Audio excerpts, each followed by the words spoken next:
보이스피싱 범죄가 계속되고 있는데 최현민 기자, 이번에는 금액이 좀 크고 수법도 굉장히 고도화됐습니다. 예, 그렇습니다. 112가 사실 저희가 경찰 번호잖아요. 대표 번호잖아요. 무슨 일이 생기면 위급 상황에서 112로 전화를 해야 되잖아요. 근데 112로부터 전화가 걸려온 겁니다. 이 할아버지가. 이 70의 할아버지인데요. 70대 할아버지인데 갑자기 전화 발신 번호가 떴는데 02112라고 뜬 거예요. 예. 경찰이 나한테 전화를 한 건가? 이게 무슨 일이지 하고 전화를 받았더니 누군가 남성이 전화를 해서 내가 금감원 팀장인데 예. 당신 명의로 대포 통장이 만들어져서 이게 지금 범죄에 악용됐다. 처벌을 피하고 싶으면 지금 가지고 있는 돈을 모두 내가 불러주는 계좌로 입금해라.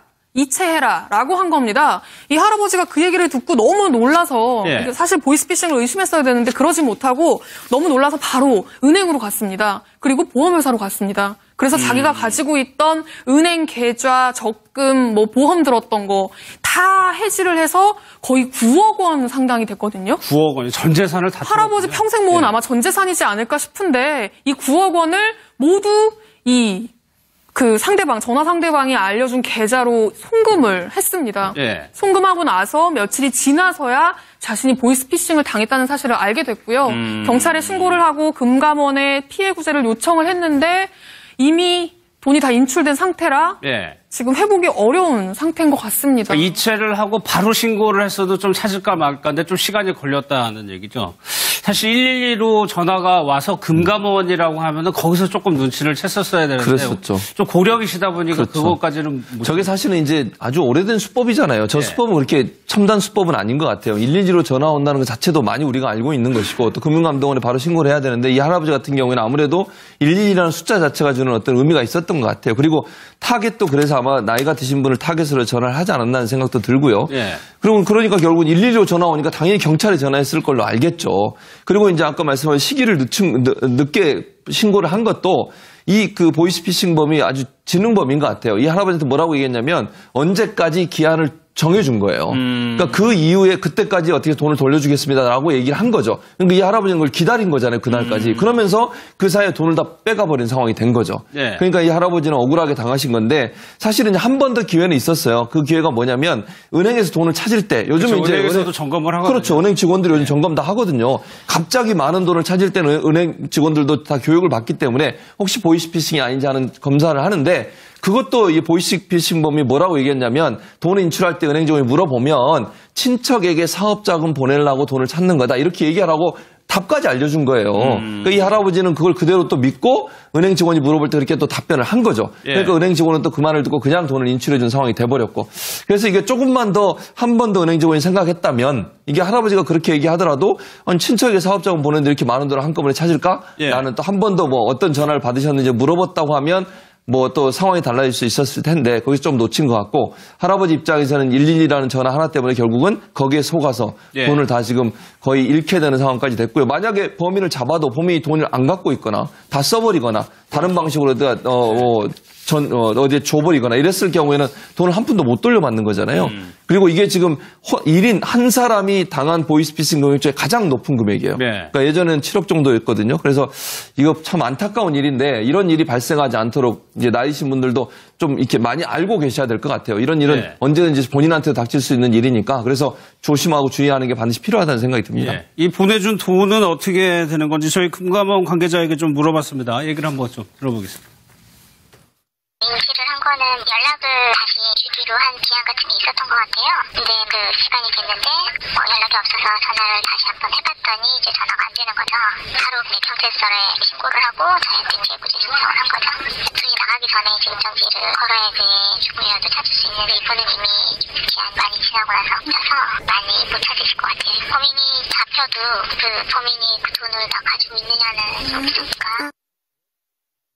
보이스피싱이 무서운 게 이 피해 금액을 보상받을 데가 없는 거예요. 예, 그렇습니다. 사실 지금 지급정지를 지금 하긴 했어요. 예. 그 할아버지가 돈을 송금했던 그 계좌에 지급정지를 지금 하긴 했는데 이미 돈은 다 빠져나간 뒤이기 때문에 지금에서야 지급정지를 하는 것 자체가 사실상 별로 의미가 없는 상황이고요. 지금 경찰이 수사를 하고는 있지만 그 경찰이 검거를 한다고 해서 그 사람들이 이 할아버지의 9억을 아직까지 가지고 있을 리도 만무하고 그렇죠. 예. 그러다 보니까 사실상 할아버지는 할아버지는 돈을 돌려받거나 회복할 수 있는 방법이 거의 없다고 봐도 지금 무방한 상황인데요. 이 절망감과 상실감이 정말 얼마나 클지 너무 안타깝고 마음이 아픕니다. 전화 온다는 것 자체도 많이 우리가 알고 있는 것이고 또 금융감독원에 바로 신고를 해야 되는데 이 할아버지 같은 경우에는 아무래도 112라는 숫자 자체가 주는 어떤 의미가 있었던 것 같아요. 그리고 타겟도 그래서 아마 나이가 드신 분을 타겟으로 전화를 하지 않았나 하는 생각도 들고요.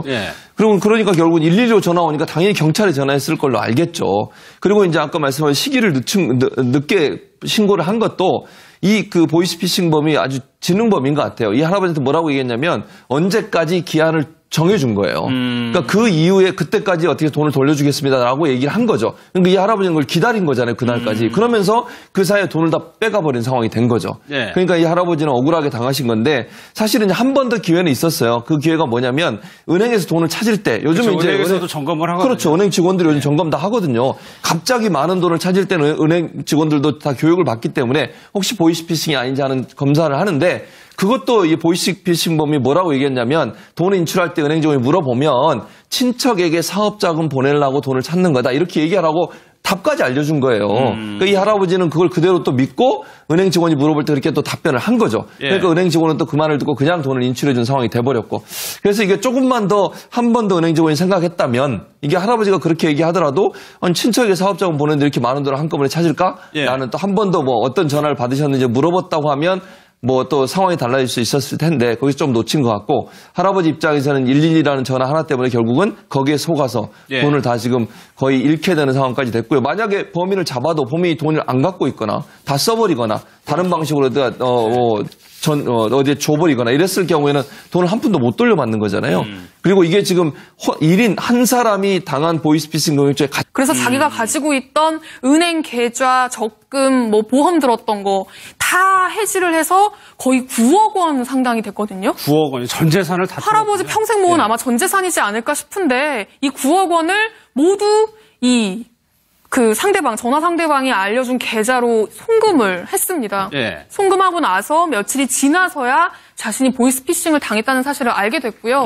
경찰에 신고를 하고 금감원에 피해 구제를 요청을 했는데 이미 돈이 다 인출된 상태라 지금 회복이 어려운 상태인 것 같습니다. 그러니까 이체를 하고 바로 신고를 했어도 좀 찾을까 말까인데 좀 시간이 걸렸다는 얘기죠. 사실 112로 전화가 와서 금감원이라고 하면은 거기서 조금 눈치를 챘었어야 되는데 그랬었죠. 좀 고령이시다 보니까 그것까지는 저게 사실은 이제 아주 오래된 수법이잖아요. 저 수법은 그렇게 첨단 수법은 아닌 것 같아요. 112로 가장 높은 금액이에요. 그러니까 예전에는 7억 정도였거든요. 그래서 이거 참 안타까운 일인데 이런 일이 발생하지 않도록 이제 나이신 분들도 좀 이렇게 많이 알고 계셔야 될 것 같아요. 이런 일은 언제든지 본인한테 닥칠 수 있는 일이니까 그래서 조심하고 주의하는 게 반드시 필요하다는 생각이 듭니다. 이 보내준 돈은 어떻게 되는 건지 저희 금감원 관계자에게 좀 물어봤습니다. 얘기를 한번 좀 들어보겠습니다.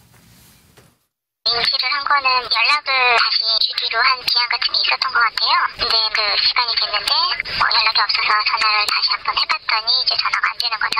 바로 경찰서에 신고를 하고 저희한테 이제 구제 신청을 한 거죠.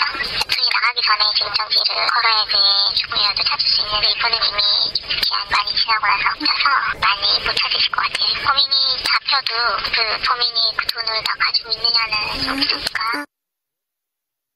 보이스피싱이 무서운 게 보이스피싱 범죄가 계속되고 있는데 최현미 기자 이번에는 금액이 좀 크고 수법도 굉장히 고도화됐습니다. 예, 그렇습니다. 112가 사실 저희가 경찰 번호잖아요. 대표 번호잖아요. 무슨 일이 생기면 위급 상황에서 112로 전화를 해야 되잖아요. 근데 112로부터 전화가 걸려온 겁니다. 이 할아버지가. 이 70의 할아버지인데요. 70대 할아버지인데 갑자기 전화 발신 번호가 떴는데 02112라고 뜬 거예요. 아니, 경찰이 나한테 전화를 한 건가? 이게 무슨 일이지 하고 전화를 받았더니 누군가 남성이 전화를 해서 내가 금감원 팀장인데 당신 명의로 대포 통장이 만들어져서 이게 지금 범죄에 악용됐다. 처벌을 피하고 싶으면 지금 가지고 있는 돈을 모두 내가 불러주는 계좌로 입금해라, 이체해라 라고 한 겁니다. 이 할아버지가 그 얘기를 듣고 너무 놀라서 사실 보이스피싱을 의심했어야 되는데 그러지 못하고 너무 놀라서 바로 은행으로 갔습니다. 그리고 보험회사로 갔습니다.